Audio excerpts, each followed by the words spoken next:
G'day guys, in this video I'm going to be talking all about my 65 litre Brass Monkey upright fridge. I'm going to tell you why I chose the Brass Monkey one in particular, and I'm going to tell you how it compares to a chest freezer, which is what I've been running for the last 5 years. I'm going to tell you about how I've installed it in the back of my canopy. I'm going to tell you about how it's been running for the last 6 months, off-road, on-road. It's been constantly going for 6 months, so it should be a good indication of how it fares. And I'm going to show you how I've set it up inside as well. Straight out, one of the biggest reasons I bought this fridge is it came in at about $520 on special at RTM. Same with JK, I think you can get it for the same price, but that's not the regular price. That was a pretty cool special they had running, so I got it cheap then. I think the regular price is closer to $700. I'm not exactly sure, but I'm sure you can find it if you look for it. This is the 65 litre variant, and the other biggest reason, and in fact actually the biggest reason I went for this fridge over the others, is because it's got a massive freezer. As you can see, the freezer is actually quite big. It goes all the way back in there too. Now, compared to Mesa upright fridges, who have like a half freezer, that wouldn't quite work for us because we need this to take all our food and stuff away with us. We don't have another fridge or freezer. We have one in the caravan, but this is the whole point of this canopy setup, was to be able to go away from the caravan. Yeah, so the size of the freezer alone is the biggest reason I actually went for this fridge, for the Brass Monkey fridge. And the other awesome thing is, you can actually take the freezer out. There's the door, there's the divider. You can take it out, and now the whole thing becomes one unit. So that just gives you a lot more space to store stuff.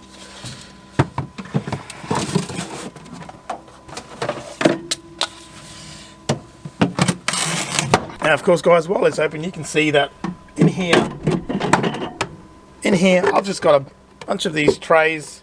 In case, I've got this from Kmart, obviously. It's got a couple of different ones that fits in here. And with the 8 of them, you can see this is the smaller one. And this one also comes with a veggie crisp nut drawer. And it actually comes with another shelf on the door, but I've removed that shelf because then I can put my milk in there. And when that shelf is actually in, it sits down here. So you can't even actually get the cans out. So I think that shelf, the second shelf in the door, is pretty pointless. But taking that one out gives me a lot more height. Like you saw, I can put the milks in there. I can put taller bottles of sauce or water or Powerade or that kind of stuff in there, which really works well for our setup. Now the way I've mounted it is I've built a little base just to space it off the canopy floor. That gives me enough clearance so that the door can open without interference. And then what I've done is I've built the same base for my shelves next to it, and I've got tie down points on the ends and in the middle, and I use 2 straps all the way over, down, around the fridge, and then strap it on the end. I got one at the front and one at the back of them, and that's been really working really well. That was actually a temporary measure until I built a cage for the fridge, but I'm finding it works really well, and I probably will not build a cage because that way the fridge can just breathe a lot more. And on this end of the canopy, I don't have too many loose things, so I'm not too worried about things bumping into the fridge. Especially down the back of the compressor, I've left heaps of room. In the user manual, it suggests leave 75 mils of space. I've got more like 150 mil because it's a bit of a dead space for me. So that is plenty of room around the compressor, and it's actually been running without any troubles. Black canopy, gets hot in here, but even then the fridge has been running constantly without any troubles at all. In the user manual it says it draws 5 amps. That's probably max. I've never seen it get up to 5 amps. I have a device which lets me monitor how much power consumption it's using, and it's usually when the compressor is kicked in, it'll be sitting at around 3 amps, if that. So it does vary a bit, but yeah, it's been really good, pretty efficient. I have a 100 amp hour PowerTech battery, a lithium battery from JK as well, and it's actually 5 years old. I got that when I bought my original Brass Monkey fridge, which was a chest fridge, and so it's been working really well. And with that, I don't even have solar panels at the moment. I took my solar panel off to give me more storage room on the roof, and it's still been working fine now. Obviously I drive it every day, but even then, around town when I'm at home, I don't really drive it that much, maybe not even an hour tops. And it's been enough to keep the battery charging. Of course, I've got a 40 amp DC charger. It's a drive one, and I think I've got it tuned, I've got it set at 30 amps of input, so when my car is on, it's pumping 30 amps an hour into the battery, which must be enough to keep it going. Now, the reason I wanted to change from a chest fridge to an upright fridge in the first place is because I just got sick of having to climb up and dig into the fridge or freezer, and just every time we take something out, things fall in and you just can't get it back in. It's just got so annoying. The great thing about this, everything is so accessible. As you can see, you can get to everything, easy reach, easy to open. You don't have to worry about moving things out of the way to open it because there's nothing at the front. And the biggest bonus for me going to the upright fridge is now the missus can easily open the fridge and get to everything within the fridge, which is awesome because it means she doesn't have to nag me every time she needs to get something out of the fridge. Before I got the upright fridge, I figured I probably won't be able to pack as much stuff into it as I would in the same size chest fridge. But I kind of disagree now. With those containers in place and the way the fridge is set up, I think you can just fit just as much things as you can into a chest freezer, and you have the bonus of everything being a lot more accessible. So upright fridges for me all the way. And of course the other reason I went with Brass Monkey is because I know the brand is good and reliable. Like I had my 50 litre chest fridge, using it for 5 years every single day.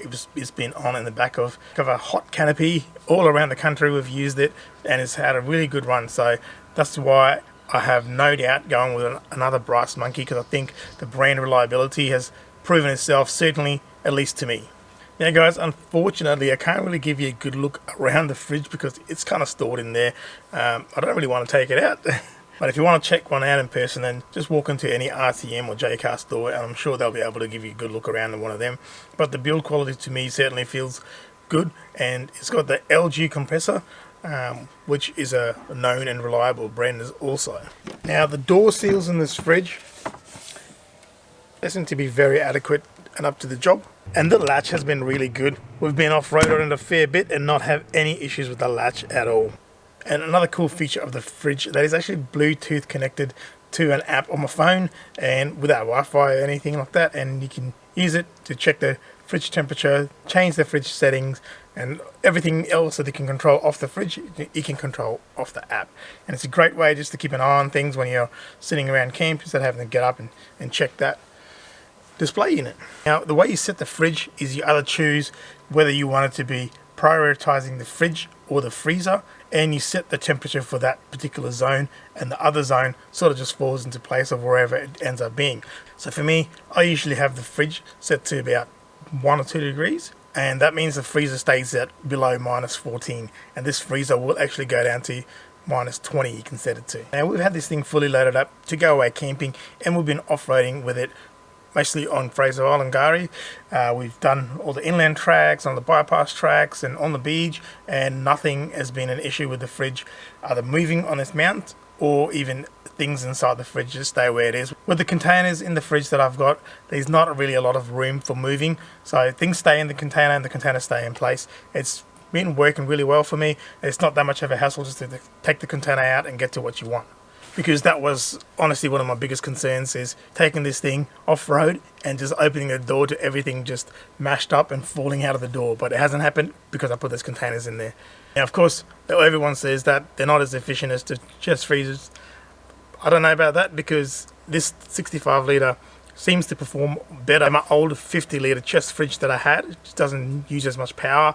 Maybe it is a different compressor obviously, but yeah, I know we've all heard the myth that, you know, as soon as you open the door all the cold air comes out, but it's not really been an issue for us, and really you don't really open the door for that long in the real world, right? Anyways guys, that's all I have to say about this 65 litre Brass Monkey fridge for now. I did pay for the fridge in full all by myself, so it is a completely unaffiliated, unbiased review. It's not really a review because I've only had it for 6 months. I feel like I can't give you an honest review on what it's going to perform like only after 6 months of use. But I'm loving it so far, and it's working out to be really good. It's doing everything I expected of it and more, really. It's so I would not go back to another chest fridge. Definitely not as a primary fridge. Might get a small one to use as a secondary fridge or a freezer for when we go away on long trips, but definitely I love this upright fridge, and I just love it a lot more than I did the chest fridge. So anyway guys, thanks for watching this video. I hope you got something out of it, and if you did, please give it a thumbs up, and I'll catch you on the next one. See ya.